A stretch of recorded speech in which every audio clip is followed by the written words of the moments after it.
Comment se comporter face à quelqu'un qui est en mode bourreau?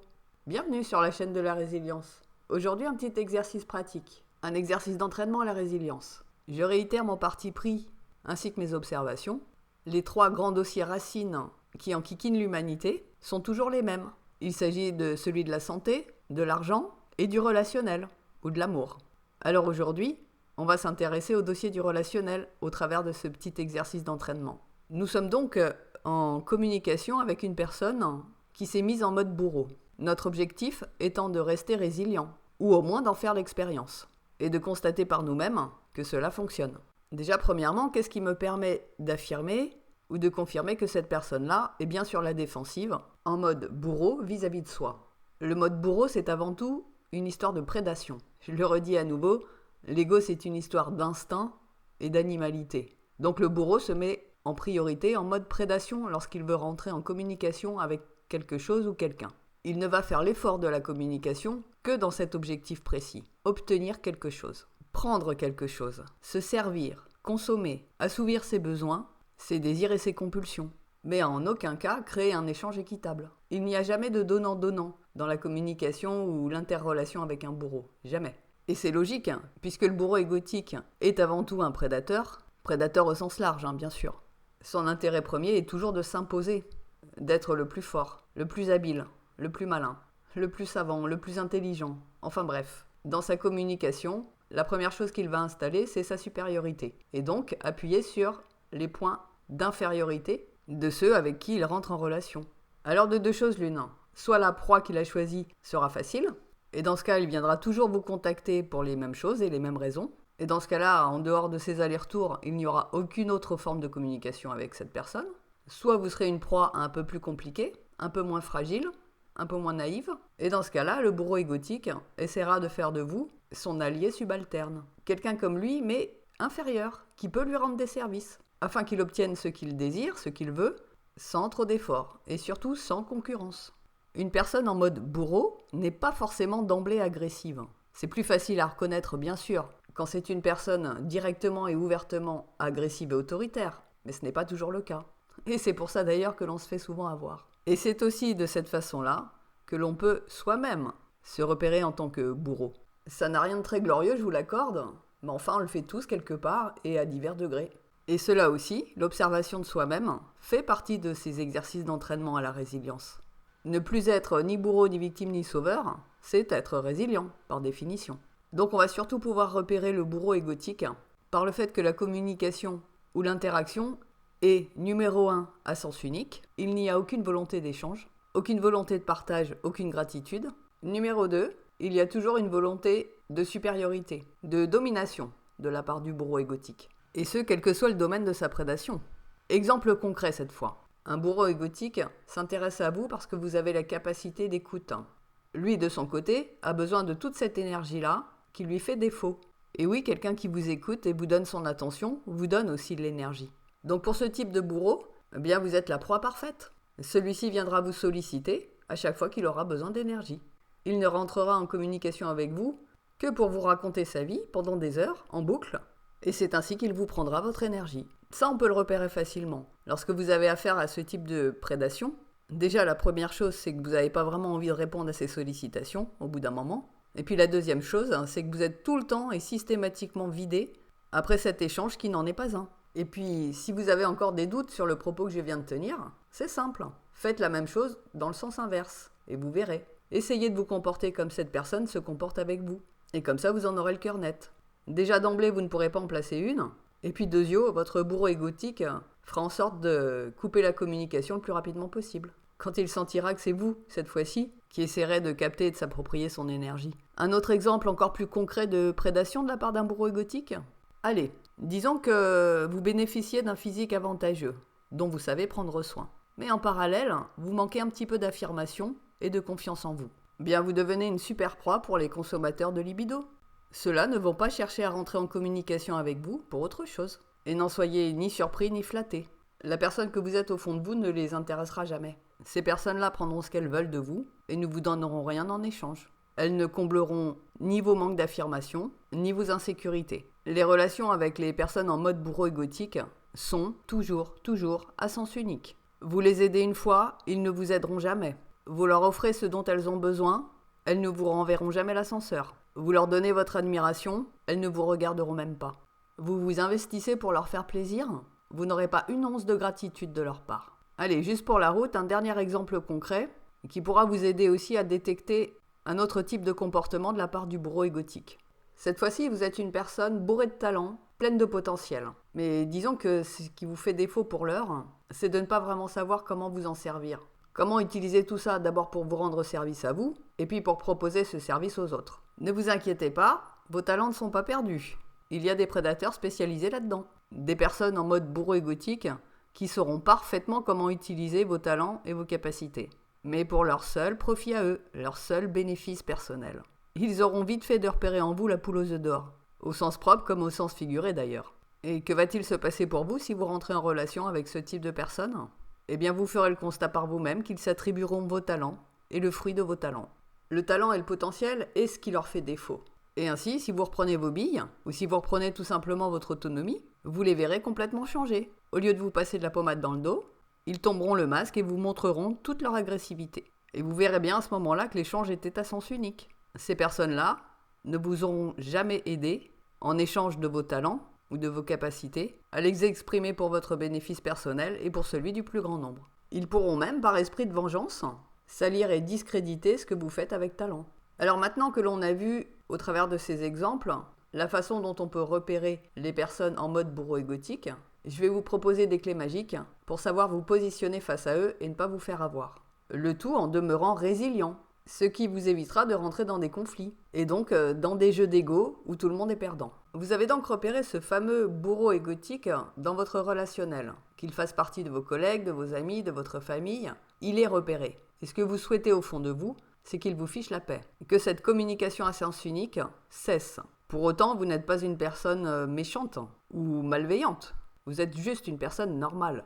Donc ce qui vous freine pour mettre un terme à ce type de relation, ce type d'échange qui n'en est pas, bien c'est tout bêtement que vous n'avez pas envie de vous montrer désagréable. Parce que vous n'êtes pas une personne désagréable. Et la bonne nouvelle, c'est que grâce à la résilience, vous n'aurez pas besoin de tordre votre nature, votre naturel, pour obtenir la paix. Vous allez en fait vous appuyer sur d'autres ressources que ne propose pas l'ego.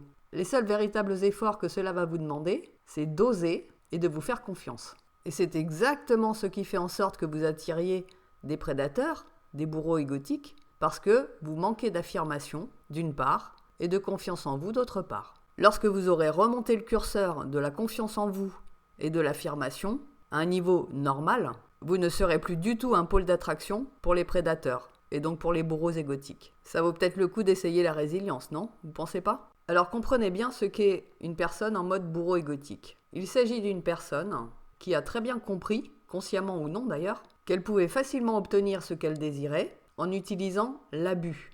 Abus d'autorité, abus hiérarchique, abus de faiblesse, abus de générosité, abus de confiance, abus de gentillesse, abus de culpabilité.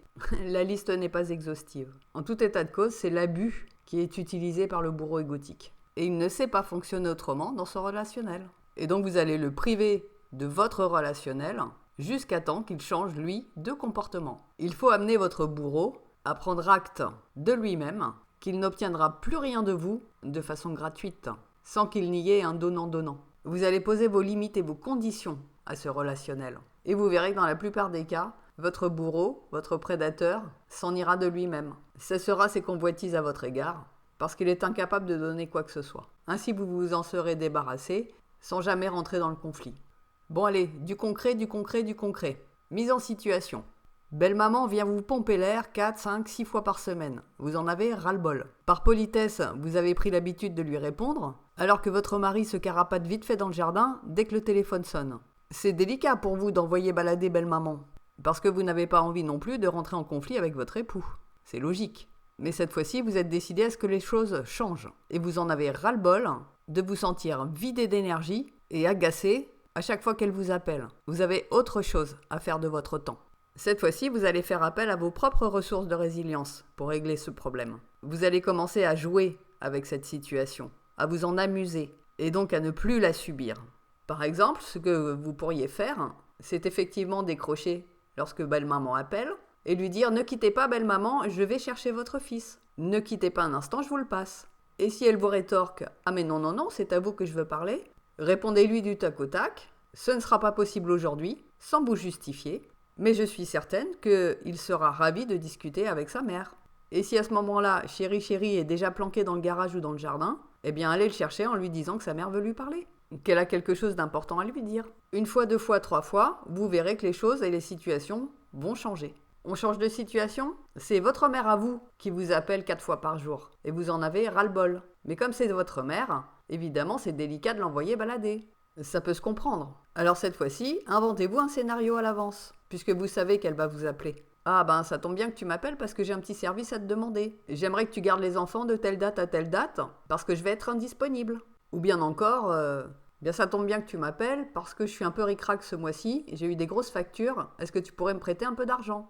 Le principe dans cette situation, c'est de mettre un stop au relationnel à sens unique et de poser un prix entre guillemets à chaque fois qu'il y a un contact. Et puis si vous obtenez une hésitation ou un non franc à votre demande à vous, mettez un terme à la communication immédiatement en disant bon ben il faut que je trouve une solution immédiatement, je te laisse.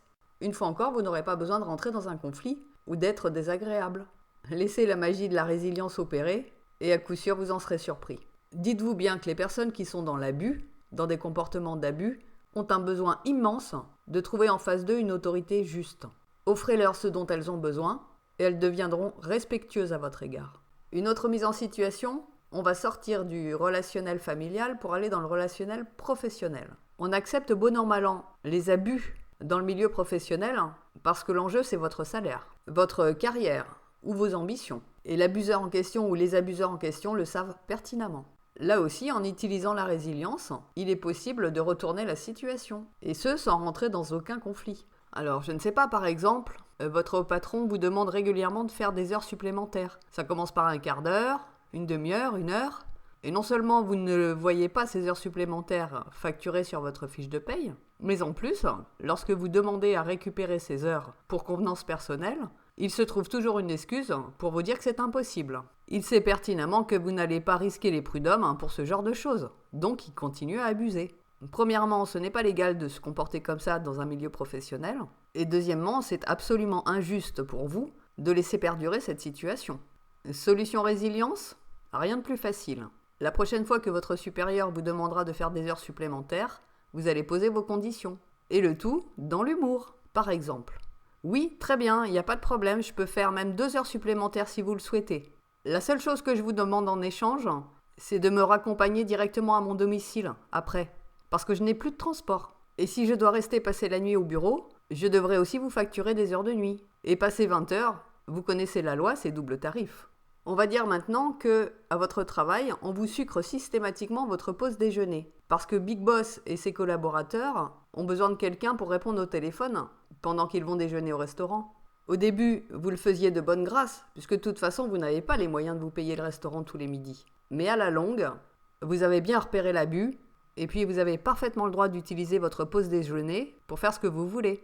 Manger votre sandwich au parc, faire quelques achats, aller vous balader, passer quelques coups de fil.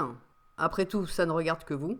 Ce temps de pause n'appartient pas à la société dans laquelle vous travaillez. Alors, la prochaine fois que votre big boss vous dira « Bon, ben tout à l'heure, on va manger », eh bien, dites-lui un truc dans le genre ah bah si vous rentrez avant 14h, pensez à prendre vos clés. Et là, il sera surpris. Forcément, il vous rétorquera bah comment ça, vous restez pas ici pour le déjeuner? Ce à quoi vous pourrez toujours lui répondre ah bah non, je viens de prendre un abonnement à la salle de sport pendant mon heure de pause.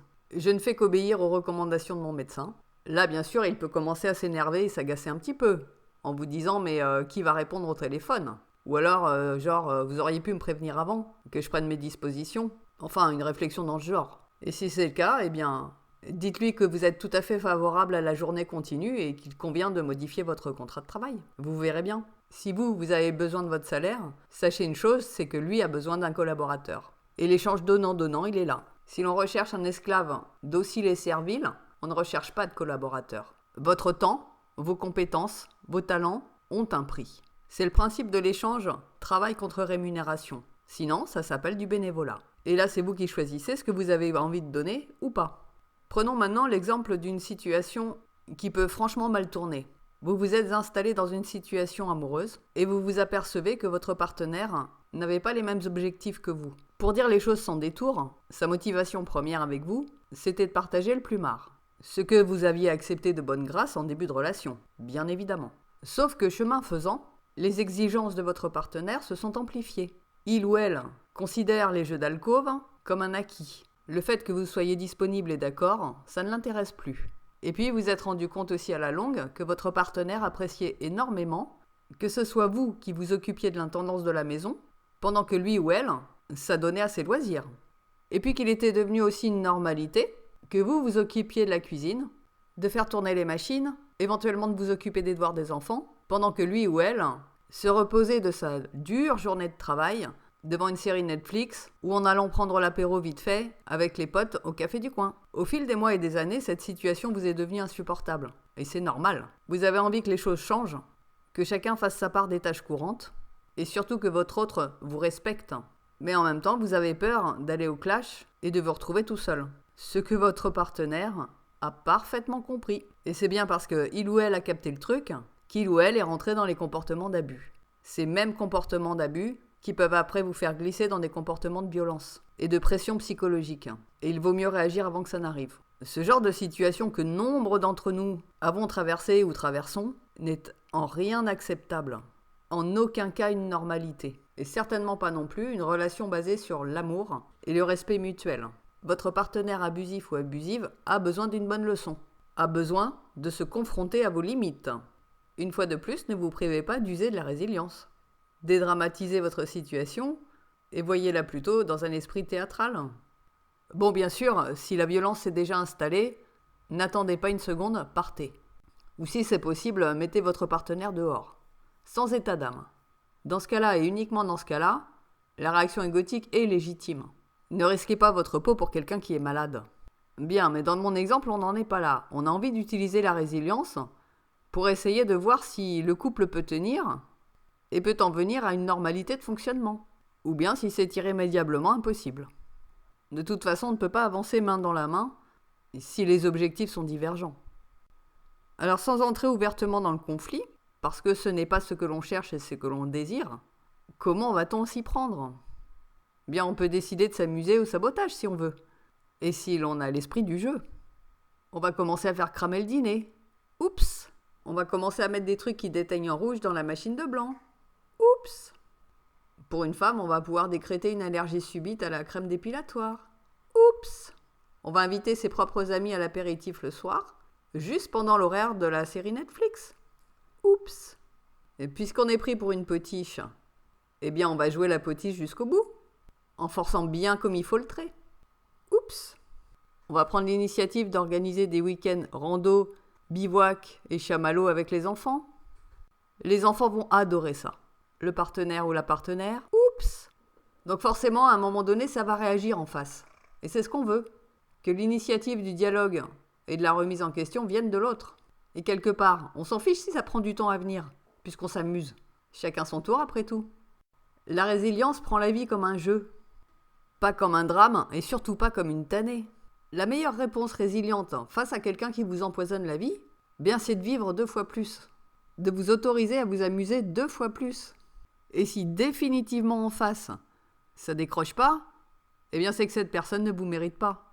Cessez donc de perdre votre temps et vos belles années pour ça. Passez à autre chose. Dernière chose avant de terminer, ne suivez pas à la lettre mes exemples. Ils ne font que retranscrire des états d'esprit. Même si d'un point de vue personnel je les ai expérimentés et que j'ai vu que ça marchait. Mais bon, bref. Chacun a son fonctionnement. L'important c'est de mettre sa touche personnelle lorsque l'on pratique la résilience. Et ça, c'est sans aucune modération. L'amour inconditionnel que l'on cherche dans son relationnel, ici sur Terre, ça se conjugue dans l'équité et l'équilibre. C'est comme ça que ça fonctionne. Allez, rendez-vous au prochain audio.